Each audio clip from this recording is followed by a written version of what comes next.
दुनिया इस हफ्ते कार्यक्रम में आपका स्वागत है। मेरा नाम है नील।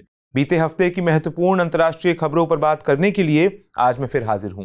आज के एपिसोड में मैं 3 अंतर्राष्ट्रीय खबरों का विश्लेषण करूंगा। आज सबसे पहले समझेंगे कि यूरोपीय देश फिनलैंड और स्वीडन नाटो का दामन क्यों थामना चाहते हैं और रूस इसके विरोध में क्यों खड़ा हो गया है। दूसरी खबर में जानेंगे कि सोलोमन द्वीप और चीन के बीच किस करार का दस्तावेज लीक हो गया है और क्वाड और ऑकस देश इससे चिंतित क्यों हो गए हैं। और आखिर में जानेंगे कि ब्रिटेन और रवांडा की किस डील की आलोचना हो रही है और ब्रिटेन को ऐसा कदम क्यों उठाना पड़ा। लेकिन सबसे पहले बात स्वीडन और फिनलैंड की।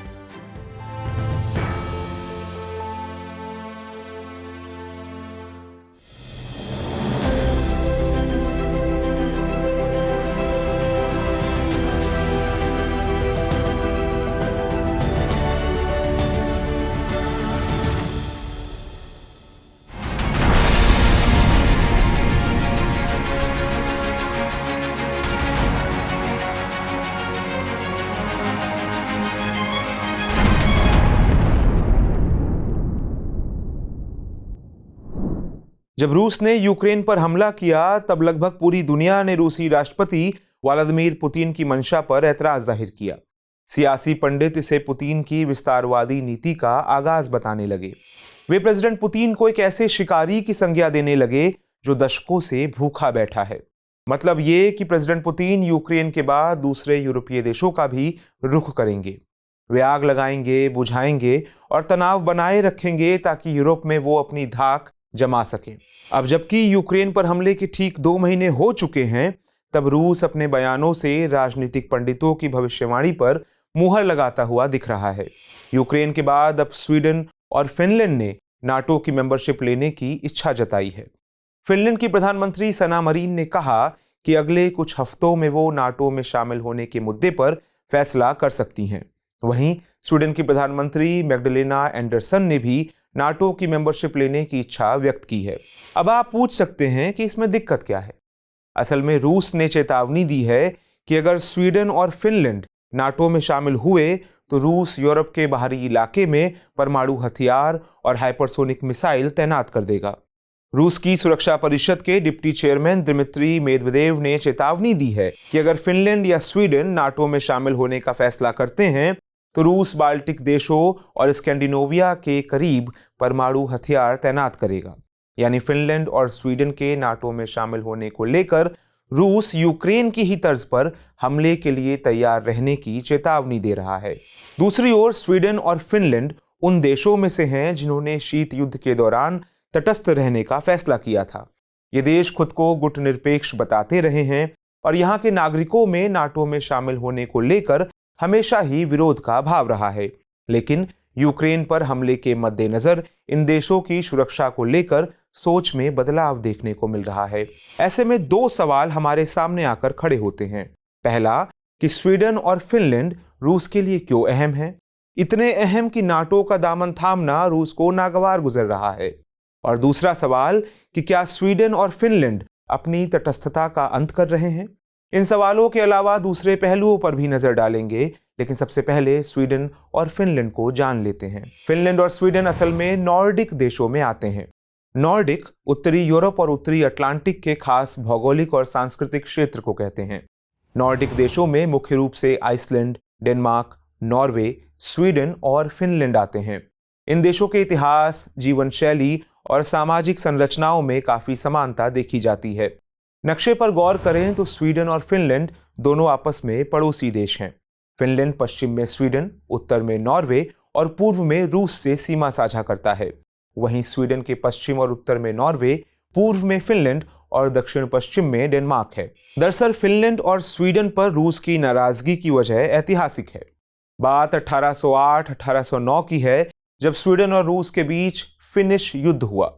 सितंबर 1809 में एक शांति समझौते के साथ युद्ध खत्म हुआ, लेकिन शांति और अमन हासिल करने के लिए स्वीडन को इसकी कीमत चुकानी पड़ी। उसका करीब 1/3 हिस्सा उसके हाथ से निकल गया। इसी में वह इलाका भी था जो मौजूदा वक्त में फिनलैंड है। स्वीडन से हासिल किए गए इलाके को रूसी साम्राज्य का स्वायत्त हिस्सा बना दिया गया। लेकिन 1917 में जब रूस में बोल्शेविक क्रांति हुई उसके बाद फिनलैंड को रूस से आजादी मिल गई। 2 दशक तक तो रूस शांत बैठा रहा, लेकिन 1939 में सोवियत संघ ने फिनलैंड पर हमला कर उस पर फिर से कब्जा कर लिया।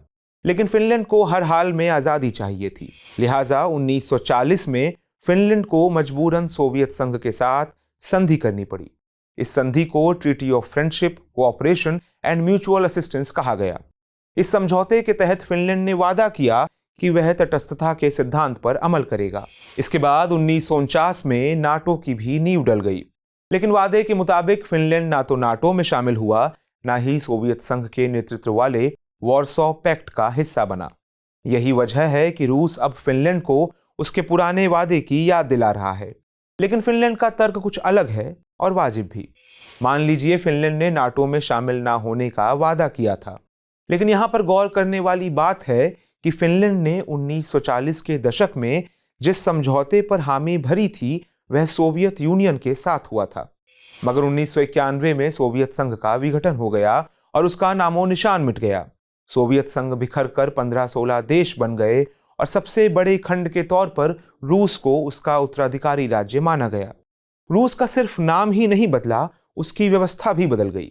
ऐसे में तकनीकी तौर पर सोवियत यूनियन और फिनलैंड के बीच हुई यह संधि संघ के विघटन के बाद खत्म हो गई। मगर आपके लिए यह जानना दिलचस्प है कि रूस की दिक्कत करीब 8 दशक पुराना यह समझौता नहीं है, समस्या कुछ और ही है। असल में 1949 में नाटो की स्थापना सोवियत संघ के खतरों से निपटने के लिए की गई थी। इसलिए नाटो का विस्तार रूस के लिए बेहद ही संवेदनशील मुद्दा है। रूस नाटो को हमेशा ही अपनी राष्ट्रीय सुरक्षा के लिए खतरा बताता रहा है। यही वजह है कि यूक्रेन के नाटो में शामिल होने की जिद को रूस की चुनौती का सामना करना पड़ा। नतीजे के रूप में हमें रूस यूक्रेन युद्ध देखना पड़ रहा है। बात चाहे यूक्रेन की हो या फिनलैंड की या फिर स्वीडन की, रूस की बेचैनी को समझने के लिए आपको नक्शे की ओर रुख करना पड़ेगा। मैप से साफ पता चल रहा है कि यूक्रेन और फिनलैंड रूस से लंबी सीमा साझा करते हैं। हालांकि नॉर्वे नाटो का सदस्य है, लेकिन फिनलैंड रूस के लिए एक बफर जोन की तरह काम करता है। वह कतई नहीं चाहता कि नाटो उसके इतने करीब आए। यूक्रेन और फिनलैंड के नाटो में शामिल होने का मतलब होगा कि रूस और इन देशों की सीमा रूस और नाटो की सीमा कहलाएगी। रूस फिनलैंड के नाटो में शामिल होने को अपनी सीमाओं पर संभावित खतरे और अपने प्रभाव क्षेत्र के केंद्र में अतिक्रमण के तौर पर देख रहा है। उसे लगता है कि अगर यूक्रेन, फिनलैंड या स्वीडन नाटो में शामिल होता है तो ये सुरक्षा संगठन उस पर शिकंजा कसने की कोशिश कर सकता है। यहाँ एक सवाल स्वीडन और फिनलैंड के नजरिए से भी खड़ा होता है कि इतने दशक तक तटस्थ रहने के बाद ये देश क्यों किसी सैन्य संगठन में शामिल होना चाहते हैं। देखा जाए तो दोनों देश अपनी रक्षा और विदेश नीति में तटस्थता का हमेशा ही पालन करते आए हैं। 1814 के बाद से तो स्वीडन ने किसी युद्ध में हिस्सा नहीं लिया है। दूसरा विश्व युद्ध खत्म होने के बाद स्वीडन ने तटस्थता बनाए रखने के लिए नॉर्डिक डिफेंस अलायंस बनाने की भी कोशिश की। स्वीडन ने शांति की स्थिति में गुटनिरपेक्षता और युद्धकाल में तटस्थता को अपनी आधिकारिक नीति बनाया। यूरोपीय संघ की छतरी तले आने के बाद भी ये दोनों देश नाटो से दूर ही रहे। इसकी बड़ी वजह रही कि दोनों देशों में बहुसंख्यक राय नाटो सदस्यता के खिलाफ थी, लेकिन यह स्थिति बीते साल से बदलने लगी। यूक्रेन पर रूस के हमलावर रुख और बाल्टिक सागर में संदिग्ध गतिविधियों के कारण दोनों देशों में आम राय पर असर पड़ा। जब आखिरकार रूस ने यूक्रेन पर हमला कर दिया, तब इन दोनों देशों के नागरिकों की राय में बड़ी तब्दीली आई। यही वजह है कि फिनलैंड और स्वीडन ने विदेशी युद्धों में तटस्थ रहने की अपनी नीति से अलग जाकर यूक्रेन के लिए सहायता भेजी है। ऐसा कहा जा रहा है कि 1939 में सोवियत संघ के खिलाफ फिनलैंड की मदद के बाद ये पहला मौका है जब स्वीडन ने किसी देश को सैन्य सहायता मुहैया कराई हो। फिनलैंड और स्वीडन के इस कदम के बाद एक सुगबुगाहट इस बात की भी तेज हो गई है कि क्या अंतर्राष्ट्रीय स्तर पर तटस्थता की नीति अब अलोकप्रिय हो गई है। जब शीत युद्ध के दौरान दुनिया के कई देश खेमों का चुनाव कर रहे थे, तब दुनिया के अधिकतर देश तटस्थ रहने का चुनाव कर रहे थे। एक समय विश्व में बदलती राजनीतिक स्थितियों के कारण तटस्थता के प्रति देशों का आकर्षण बढ़ा, लेकिन हालिया वर्षों में जिस प्रकार से कई देश युद्ध के संकट से गुजर रहे हैं, उससे इसके प्रति आकर्षण में भारी कमी आ रही है। फिनलैंड और स्वीडन इसका ताज़ा उदाहरण है। उसकी वजह है कि इन देशों को रूस के आक्रामक रवैये से खतरा महसूस हो रहा है और उनकी तटस्थता अब जवाब देने लगी है। बहरहाल वक्त ही बताएगा कि आने वाले दिनों में वैश्विक राजनीति किस करवट बैठती है और कितने और देशों की तटस्थता जवाब देती है।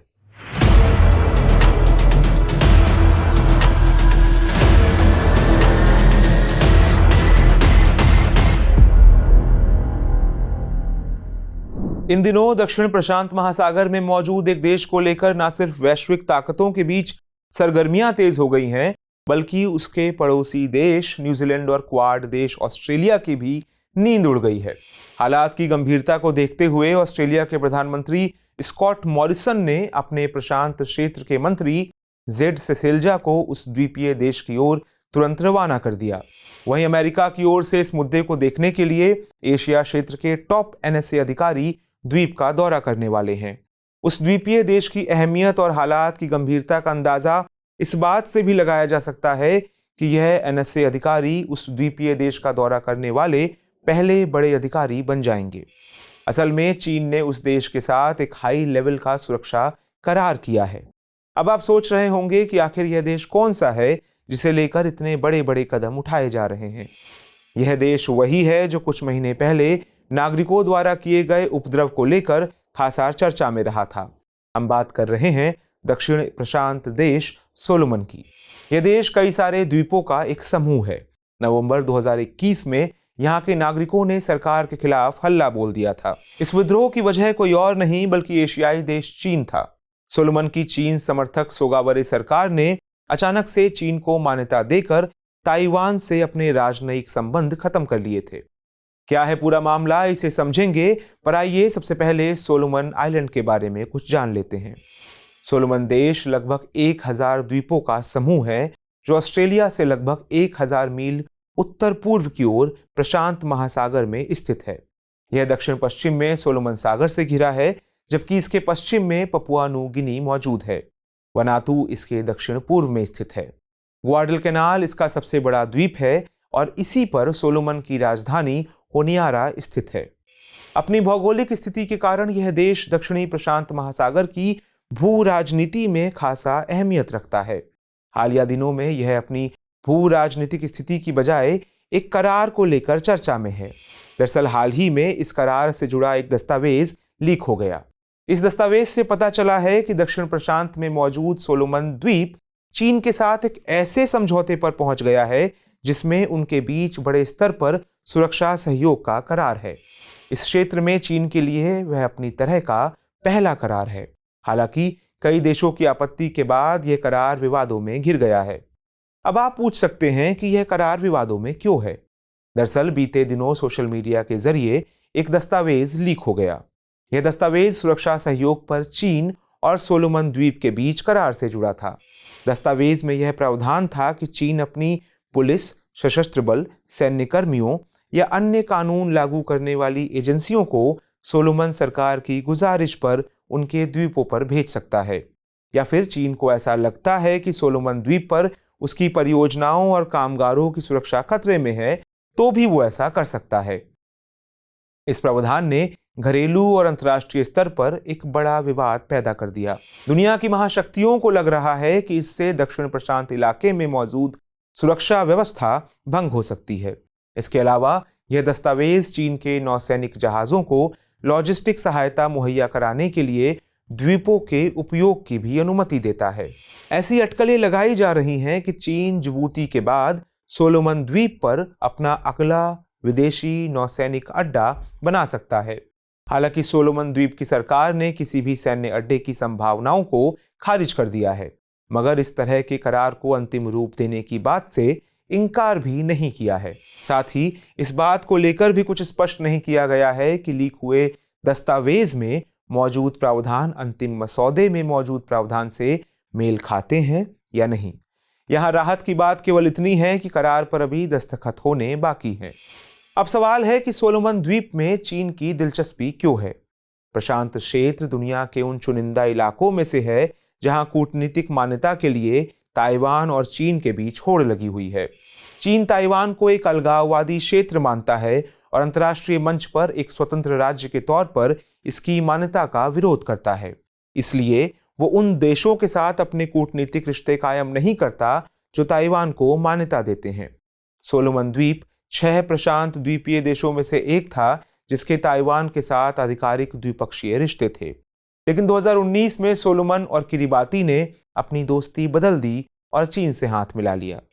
छोटे प्रशांत द्वीपीय देश संयुक्त राष्ट्र जैसे अंतर्राष्ट्रीय मंचों पर वैश्विक ताकतों के लिए एक वोट बैंक के रूप में काम करते हैं।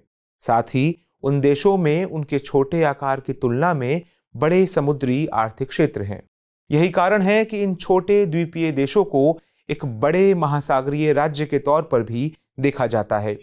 सोलोमन द्वीप समूह मछली पालन के साथ साथ लकड़ी और महत्वपूर्ण खनिज संसाधनों के भंडार से लैस है, मगर इससे भी अहम बात यह है कि वो चीन के लिए रणनीतिक लिहाज से खास है। असल में चीन इसे प्रशांत द्वीपों में मौजूद अमेरिकी सैन्य ठिकानों और ऑस्ट्रेलिया दोनों को एक साथ काउंटर करने के लिए वहां खुद की मौजूदगी चाहता है। इसके पीछे उसकी मंशा क्वाड और ऑकस समूह से मुकाबला करना है। क्वाड भारत, अमेरिका, जापान और ऑस्ट्रेलिया का एक सुरक्षा समूह है जिसे इंडो पैसिफिक में चीन को कंट्रोल करने के लिए स्थापित किया गया है। वहीं ऑकस ऑस्ट्रेलिया, यूके और अमेरिका का सुरक्षा समूह है। चीन ऑकस को एंग्लो अमेरिकन सहयोग के जरिए ऑस्ट्रेलिया की रणनीतिक ताकत को बढ़ाने के रूप में देखता है। बात चाहे ऑकस की हो या क्वाड की, दोनों को ही काउंटर करने के लिए सोलोमन रणनीतिक और सामरिक लिहाज से बेहद अहम है। यही वो वजह हैं जो चीन को सोलोमन द्वीप समूह के साथ अपने सुरक्षा सहयोग को तत्काल बढ़ाने के लिए प्रेरित करती हैं। उधर लीक हुए दस्तावेज ने अमेरिका और ऑस्ट्रेलिया की चिंता बढ़ा दी है। दक्षिण प्रशांत में बड़े पैमाने पर और लंबे अरसे से इनके सुरक्षा और कूटनीतिक हित जुड़े हैं। इस सुरक्षा करार से वहां की भू राजनीतिक समीकरण बदलने की संभावना जताई जा रही है। कई जानकारों का मानना है कि आने वाले सालों में इसका प्रभाव हिंद महासागर की भू राजनीति पर भी पड़ सकता है। अब आप सोच रहे होंगे कि इस क्षेत्र में मौजूद भू राजनीतिक समीकरण इस करार से कैसे बदलेंगे और हिंद महासागर का इससे क्या सरोकार है। द्वितीय विश्व युद्ध के बाद प्रशांत द्वीपीय देश आमतौर पर पश्चिमी शक्तियों अमेरिका, ब्रिटेन, फ्रांस और क्षेत्रीय ताकतें ऑस्ट्रेलिया और न्यूजीलैंड के प्रभाव में थे। इन सभी के पास इस क्षेत्र में अपनी टेरिटरी भी है। इनमें से 3 परमाणु ताकतों ने इस क्षेत्र को परमाणु हथियार के परीक्षण के लिए भी इस्तेमाल किया। इस क्षेत्र के छोटे द्वीपीय देश उन ताकतों, खासकर ऑस्ट्रेलिया पर बहुत अधिक निर्भर हैं, क्योंकि ऑस्ट्रेलिया दक्षिण प्रशांत की स्थानीय शक्ति है। मगर इन दिनों चीन अपने आर्थिक और राजनीतिक दबदबे का लगातार इस्तेमाल कर इस क्षेत्र में मौजूद शक्ति संरचना को बदलने की कोशिश कर रहा है। सोलोमन द्वीप के साथ प्रस्तावित सौदा इसका ही उदाहरण है। इस सौदे की अहमियत का अंदाजा इस बात से लगाया जा सकता है कि ऑस्ट्रेलिया ने इसके तुरंत बाद सोलोमन में अपने मौजूदा सुरक्षा मिशन को 2023 यानी प्रशांत खेलों की मेजबानी तक बढ़ाने का फैसला किया है। गौरतलब है कि 2023 में होने वाले प्रशांत खेलों की मेजबानी सोलोमन कर रहा है। इसकी मेजबानी के लिए ऑस्ट्रेलिया ने वित्तीय सहायता भी बढ़ाने की पेशकश की है।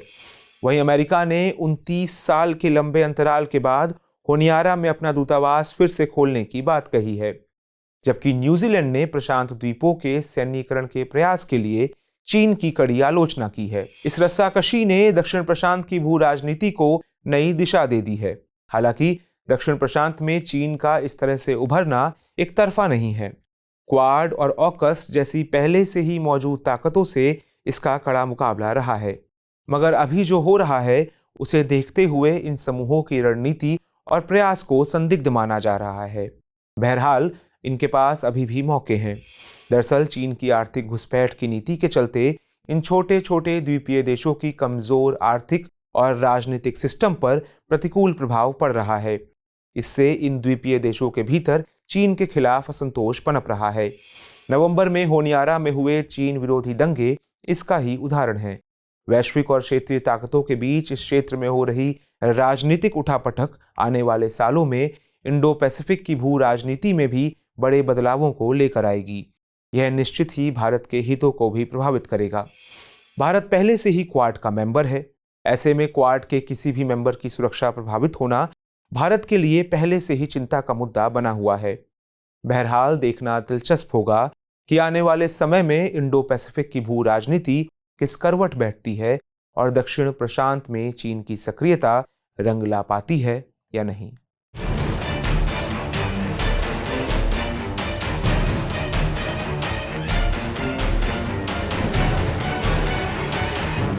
आपने पूर्वी अफ्रीकी देश रवांडा का नाम सुना है? हाँ, वही देश जो जातीय हिंसा का गढ़ है और जहां 1990 के दशक में एक नरसंहार में बड़े पैमाने पर मारकाट हुई थी। लेकिन अब यह देश ब्रिटेन में शरण की चाह रखने वालों का ठिकाना बनने वाला है। असल में अभी हाल ही में यूनाइटेड किंगडम और रवांडा के बीच एक समझौता हुआ। तय ये हुआ कि ब्रिटेन में गैर कानूनी तरीके से सीमा पार कर दाखिल होने वालों को वहां की सरकार रवांडा भेज देगी, जो ब्रिटेन से करीब 6400 किलोमीटर दूर है। इसके लिए ब्रिटेन की सरकार रवांडा को मोटी रकम देने वाली है। जाहिर है ब्रिटिश सरकार का यह कदम बेहद खर्चीला साबित होने वाला है। इतना ही नहीं, मानवाधिकार के नजरिए से भी प्रधानमंत्री बोरिस जॉनसन के इस कदम की खासी आलोचना हो रही है। संयुक्त राष्ट्र ने अंतर्राष्ट्रीय कानूनों का हवाला देते हुए ब्रिटेन के इस कदम को कानून का उल्लंघन बताया है। तो इस खबर के तमाम पहलुओं पर बात करेंगे, जानेंगे कि इस डील के पीछे की क्या वजह हैं और बोरिस जॉनसन के इस कदम की आलोचना क्यों हो रही है। अंतर्राष्ट्रीय कानूनों के बारे में भी जानेंगे। साथ ही आपको यह भी बताएंगे कि ब्रिटेन के अलावा कौन से ऐसे देश ऐसा कुछ कर चुके हैं। सबसे पहले पूरे मामले को समझते हैं। दोनों देशों के बीच हुई इस डील को UK and Rwanda migration and economic development partnership नाम दिया गया है। यह एक समझौता ज्ञापन है जिस पर दोनों देशों ने दस्तखत किए हैं। इस सौदे के तहत 1 जनवरी 2022 या उसके बाद ब्रिटेन की सीमा में अवैध रूप से घुसने वालों को वहां की सरकार रवांडा स्थानांतरित कर देगी। इस डील में रवांडा होल्डिंग सेंटर के रूप में काम करेगा और प्रवासियों के शरण और पुनर्वास याचिकाओं पर फैसला आने के बाद वहां उनके रहने सहने का बंदोबस्त किया जाएगा।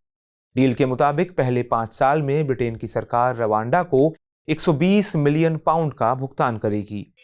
हर एक प्रवासी के लिए एक तय राशि के साथ साथ ऑपरेशनल कॉस्ट भी सरकार देगी। रिपोर्ट के मुताबिक रवांडा भेजे जाने वाले हर प्रवासी पर सरकार 20 से 30 हजार पाउंड खर्च करने वाली है। जानकार इसे बेहद खर्चीला कदम बता रहे हैं। अब आप सोच रहे होंगे कि आखिर ऐसी कौन सी वजह है कि ब्रिटेन की सरकार प्रवासियों पर इतना खर्च कर रही है। आइए आपको बताते हैं। ब्रिटेन की सरकार का मानना है कि 2018 से शरण चाहने वालों की तादाद में जबरदस्त इजाफा हुआ है। 2018 में ऐसे लोगों की तादाद 297 थी, जो 2021 में बढ़कर 28,431 हो गई। इसमें ज्यादातर लोग ऐसे हैं जो सूडान, अफगानिस्तान और यमन जैसे युद्धग्रस्त देश या ईरान और इराक जैसे विकासशील देशों से आते हैं। लेकिन ब्रिटेन में कंजर्वेटिव पार्टी की सरकार ने अवैध प्रवास के खिलाफ सख्त रुख अपनाया है। असल में प्रधानमंत्री बोरिस जॉनसन के मुताबिक अवैध प्रवास लोगों की तस्करी को बढ़ावा देता है और नई डील से लोगों की तस्करी करने वाले गिरोहों के कारोबार ठप पड़ जाएंगे। उनका मानना है कि ब्रिटेन मानव तस्करों से निपटने के लिए संघर्ष कर रहा है, जो अपने फायदे के लिए सिस्टम को प्रभावित करते हैं। इस समझौते का मकसद उन पर लगाम लगाना और शरण की चाह रखने वालों को सुरक्षित जगह देना है। पिछले साल करीब 28,000 से अधिक प्रवासी इंग्लिश चैनल पार करते हुए यूके में दाखिल हुए और इसमें दर्जनों लोग मारे गए। इसलिए इसका मकसद लोगों को इंग्लिश चैनल पार करने के खतरनाक प्रयास से रोकना भी है। लेकिन इस समझौते के बाद ब्रिटिश सरकार मानवाधिकार संगठनों और संयुक्त राष्ट्र के निशाने पर आ गई है। कई कार्यकर्ताओं, शरणार्थी और मानवाधिकार संगठनों ने नई योजना का कड़ा विरोध किया है। संयुक्त राष्ट्र शरणार्थी एजेंसी ने पर्याप्त सुरक्षा उपायों के बिना शरणार्थियों को और शरण चाहने वालों को तीसरे देशों में स्थानांतरित करने को खतरनाक बताया है। उनके मुताबिक इंसानों को वस्तुओं की तरह दूसरे देशों को नहीं सौंपना चाहिए। इस तरह की व्यवस्था बस शरण जिम्मेदारियों और अंतर्राष्ट्रीय दायित्वों से पल्ला झाड़ने के लिए है। दूसरी ओर रवांडा अफ्रीका में एक घनी आबादी वाला देश है। भूमि, संसाधनों और धार्मिक नफरतों के लिए हिंसा यहाँ के लिए सामान्य बात है। 1994 में एलानिया तौर पर 100 दिनों के भीतर ही वहां करीब 8 लाख लोगों का कत्ल कर दिया गया था। रवांडा की यह घटना इतिहास की क्रूरतम घटनाओं में से एक है। ऐसे में ब्रिटेन में शरण चाहने वालों को रवांडा भेजना मानवाधिकार संगठनों को समझ नहीं आ रहा। अब सवाल है कि क्या ब्रिटेन ऐसा करने वाला पहला देश है? तो इसका जवाब है नहीं। ऑस्ट्रेलिया, इजराइल और डेनमार्क सहित कई ऐसे मुल्क हैं जो अपने यहाँ पनाह चाहने वालों को विदेशों में भेज रहे हैं। ऑस्ट्रेलिया 2001 से तटीय क्षेत्र में डिटेंशन सेंटर का पूरा इस्तेमाल कर रहा है। बीबीसी की एक रिपोर्ट के मुताबिक 2012 और 2019 के बीच 4000 से ज्यादा प्रवासी ऑस्ट्रेलिया से नौरू और पपुआ न्यू गिनी जैसे स्थानों पर स्थानांतरित किए गए थे। इजराइल ने भी शरण चाहने वाले अवैध प्रवासियों की बढ़ती आमद से निपटने के लिए तीसरे देशों के साथ सौदे किए। मतलब ये कि ब्रिटेन अपने देश आने वाले प्रवासियों को दूसरे देश भेजने वाला पहला मुल्क नहीं है। आखिर में ये जानते हैं कि शरणार्थियों के लिए क्या कानून है। संयुक्त राष्ट्र शरणार्थी एजेंसी 1951 के तहत शरणार्थियों को शरण दी जाती है। यह यूनाइटेड नेशंस की एक बहुपक्षीय संधि है। इसमें शरणार्थी की परिभाषा, उसके अधिकार और उस देश की शरणार्थियों के प्रति जिम्मेदारियों से जुड़े प्रावधान शामिल हैं जो शरण देते हैं। यह संधि जाति, धर्म, राष्ट्रीयता, किसी विशेष सामाजिक समूह के होने या अलग राजनीतिक विचारों के कारण उत्पीड़न और अपना देश छोड़ने को मजबूर लोगों के अधिकारों को सुरक्षा देती है। यह संधि वर्ष 1948 की मानवाधिकारों पर सार्वभौम घोषणा के अनुच्छेद 14 से प्रेरित है। रिफ्यूजीज की मान्यता को लेकर 1967 में एक प्रोटोकॉल पर दस्तखत हुए। 1951 की संधि में 1 जनवरी 1951 के पहले की घटनाओं में पीड़ित व्यक्ति को शरण देने की बात थी। साथ ही इस संधि में केवल यूरोप के शरणार्थियों को ही शरण देने का प्रावधान था। लेकिन 1967 के प्रोटोकॉल में दोनों ही पाबंदियां हटा ली गई। हालांकि भारत इस प्रोटोकॉल का पक्षकार नहीं है। बहरहाल इस मुद्दे पर तमाम तरह के आरोप हैं तो उसके बचाव में अपने अपने दावे हैं। लेकिन ब्रिटेन की सरकार को यह समझना होगा कि अपने मुल्क को छोड़कर दूसरे देशों में बसने वाले लोग जुल्म के शिकार होते हैं। ऐसे में मानवाधिकारों को बरकरार रखना किसी भी सरकार की जिम्मेदारी होती है।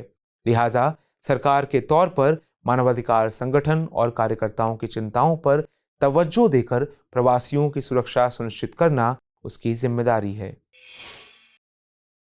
बड़ी खबरों के बाद दूसरी अहम अंतर्राष्ट्रीय खबरों पर भी एक नजर डालते हैं।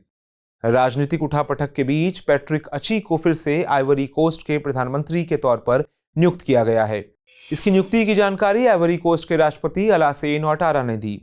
गौरतलब है कि पैट्रिक अची ने पिछले ही हफ्ते प्रधानमंत्री के पद से इस्तीफा दिया था। इस्तीफा देने के पीछे उनका कहना था कि राष्ट्रपति सरकार में फेरबदल का इरादा रखते हैं और वे इसका पालन करना चाहते हैं।